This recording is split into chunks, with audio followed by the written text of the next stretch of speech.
নমস্কার, কেমন আছেন সবাই? দিশাস ক্রিয়েশনে আপনাদের সবাইকে জানাই স্বাগত। আজকে আবারও একটি নতুন জায়গার সন্ধান নিয়ে চলে এসেছি। মন্দিরটির নাম, কোথায়, কিভাবে যাবেন সমস্ত কিছু জানতে পারবেন এই ভিডিওটির মাধ্যমে। তাহলে চলুন ভিডিওটা শুরু করা যাক। সবার প্রথমে আমাদেরকে জেনে নিতে হবে এই জায়গাটিতে আমরা আসবো কিভাবে। এই মন্দিরে আসার জন্য সবথেকে সুবিধা হবে যদি আপনারা মেট্রো ধরে নেন। মেট্রো ধরে মহাত্মা গান্ধী গেট নাম্বার 2-এ নেমে সোজা যে রাস্তাটি গেছে ওই রাস্তাটি ধরে হেঁটে আসতে হবে আপনাদের। যেই রাস্তাটি ধরে আমি এখন হেঁটে আসছি। সামনে যে 3 মাথার মোড় পড়ছে, বাঁ হাত ধরে চলে আসবেন।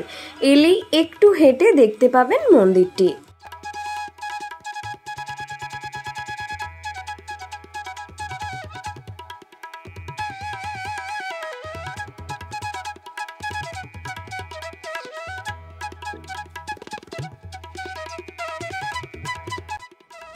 সামনে সোজা যে রাস্তাটি দেখতে পাচ্ছেন ওই রাস্তাটি ধরেই সোজা চলে আসবেন। সামনে যে কমলা কালারের বাড়িটি দেখতে পাচ্ছেন এখন ওখানে মল্লিক পরিবারের বাড়ির লোকেরা থাকেন। মন্দিরটি দূর থেকে দেখে মনে হবে যেন কোনো এক রাজবাড়িতে ঘুরতে এসেছেন অথবা সাবেকি জমিদার বাড়ি। ভেতরে না ঢুকলে বুঝতে পারবেন না ভেতরের মন্দিরটি কতটা সুন্দর। মন্দিরটি উত্তর কলকাতার জোড়াসাঁকো অঞ্চলে বাবু স্ট্রিটে অবস্থিত। মন্দিরের বাইরে জুতো রাখার ব্যবস্থা রয়েছে, ওখানে জুতো খুলে আপনাদেরকে মন্দিরের ভেতরে প্রবেশ করতে হবে।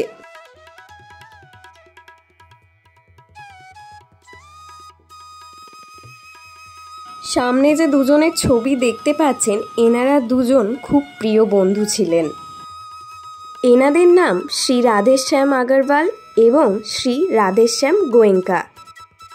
এই মন্দিরের ইতিহাস আমি আপনাদেরকে একটু পরে বলে দিচ্ছি, তার আগে আমরা একবার ঘুরে দেখে নেব পুরো মন্দিরটি। মন্দিরের প্রবেশ গেট থেকে হেঁটে সোজা চলে আসবেন। এলেই সামনে দেখতে পাবেন সিদ্ধিদাতা গণেশ। এই মন্দিরটি মহারাষ্ট্রের সিদ্ধিবিনায়ক গণেশ মন্দিরের আদলে তৈরি।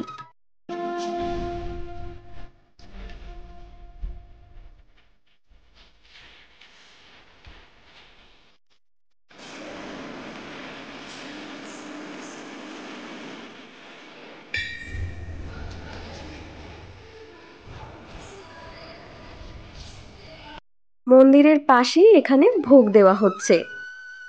খিচুড়ি প্রসাদের জন্য কোনো পয়সা লাগে না।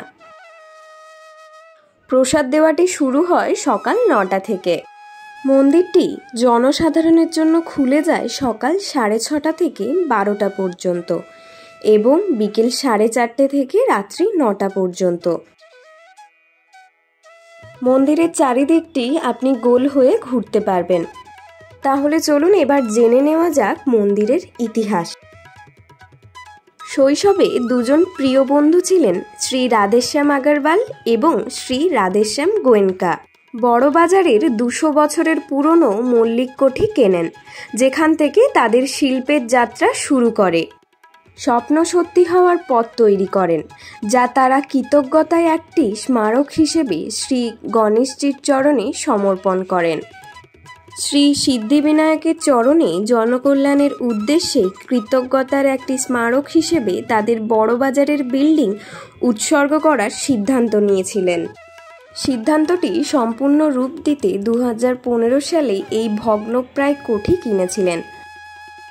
স্থাপত্য একই রকম রেখে তিনি পুনর্গঠিত করেন। ব্রিটিশ আমলে কলকাতার এই কোঠির একটি বিশিষ্ট স্থান ছিল। এই মন্দিরটি 2020 সালে 28শে ফেব্রুয়ারি শুক্রবার মন্দিরটি গড়ে ওঠে।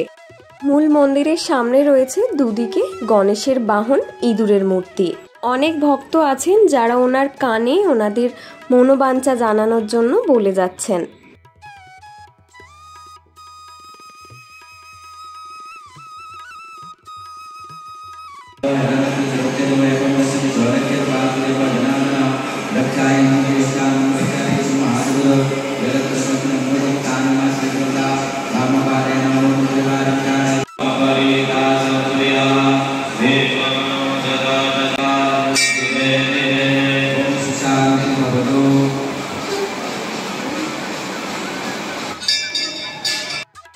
কলকাতার মধ্যে এত সুন্দর, এত শান্ত এবং পরিষ্কার পরিচ্ছন্ন মন্দির হয়তো আপনারা খুব কম দেখে থাকবেন। মন্দিরটিতে এলে আপনাদের মন ভালো হয়ে যাবে। এখানে বসে সারাক্ষণ শুনতে পাবেন ঠাকুরের নামগান। মন্দিরে এসে যতক্ষণ ইচ্ছে আপনি বসে থাকতে পারেন। মন্দিরের পরিবেশটি যেমন সুন্দর, ঠিক সেরকম ওখানকার ব্রাহ্মণদের ব্যবহার সেরকমই সুন্দর।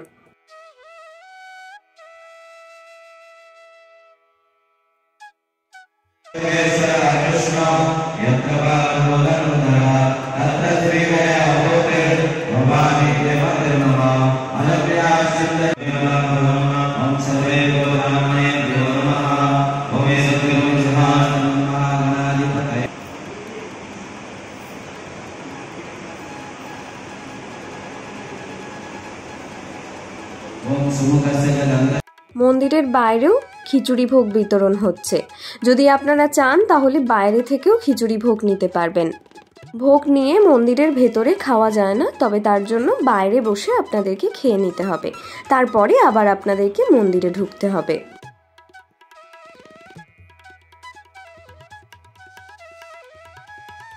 এখান থেকে আপনারা পুজোর ডালি কিনে নিতে পারবেন। পুজোর ডালি শুরু হচ্ছে 101 টাকা থেকে 1001 টাকা পর্যন্ত। আর এখানে রয়েছে বুক স্টল, এখান থেকে আপনারা বই কিনে নিতে পারেন।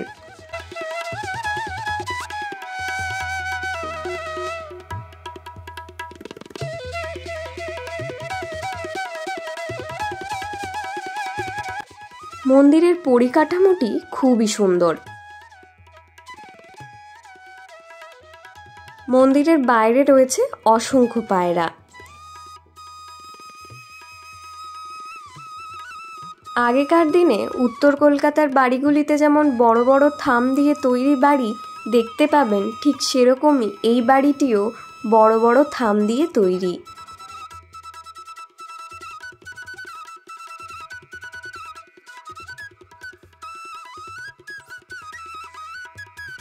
আর এখানে দেওয়া রয়েছে ভোগের সময়, মন্দির খোলার সময় এবং আরতির সময়।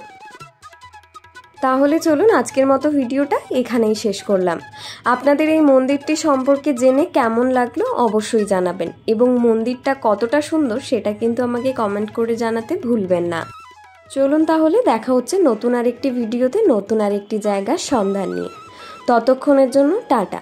ভালো থাকবেন, সুস্থ থাকবেন এবং সাবধানে থাকবেন। যদি ভিডিওতে কোনো কিছু ভালো লেগে থাকে তাহলে অবশ্যই ভিডিওটা শেয়ার করে দেবেন এবং কমেন্ট করে আমাকে জানাবেন আপনাদের এই ভিডিওটি কেমন লাগলো। দেখা হচ্ছে নতুন আরেকটি জায়গায়। টাটা।